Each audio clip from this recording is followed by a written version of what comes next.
Thanks for joining me again today on this issue for October 15th, 2014, from the editor's desk video table of contents. We have some great science to highlight this week, so let's get started.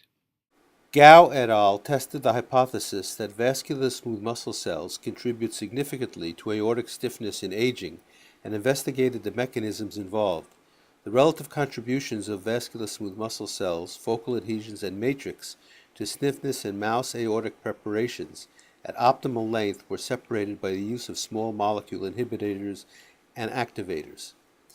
They report an additive model for the in vitro biomechanical components of the mouse aortic wall, in which vascular smooth muscle cells are a large component of aortic stiffness at physiological lengths. Sulkin et al. Examined instability of the inner mitochondrial membrane potential, which has been implicated in electrical dysfunction and in arrhythmogenesis during ischemia reperfusion. These investigators determined the relationship between mitochondrial membrane potential and cardiac electrophysiology using a novel imaging modality for simultaneously optical mapping of mitochondrial membrane potential and transmembrane potential in mouse, rabbit, and human hearts.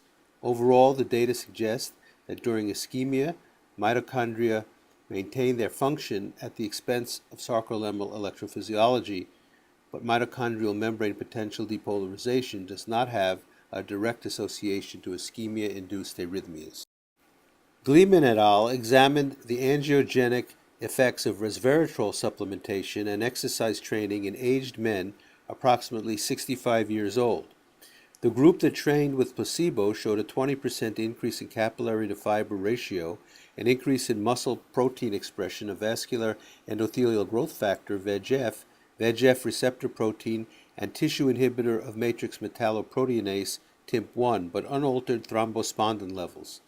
The group training with resveratrol supplementation did not show an increase in capillary to fiber ratio or an increase in muscle VEGF protein.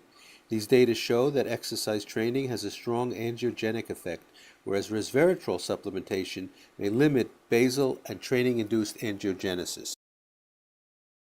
Aguero et al. Characterized right ventricular structural and functional differences during adaptive RV remodeling and progression to RV failure in a large animal model of chronic pulmonary hypertension in swine. A variety of structural and molecular markers were examined in the right ventricle.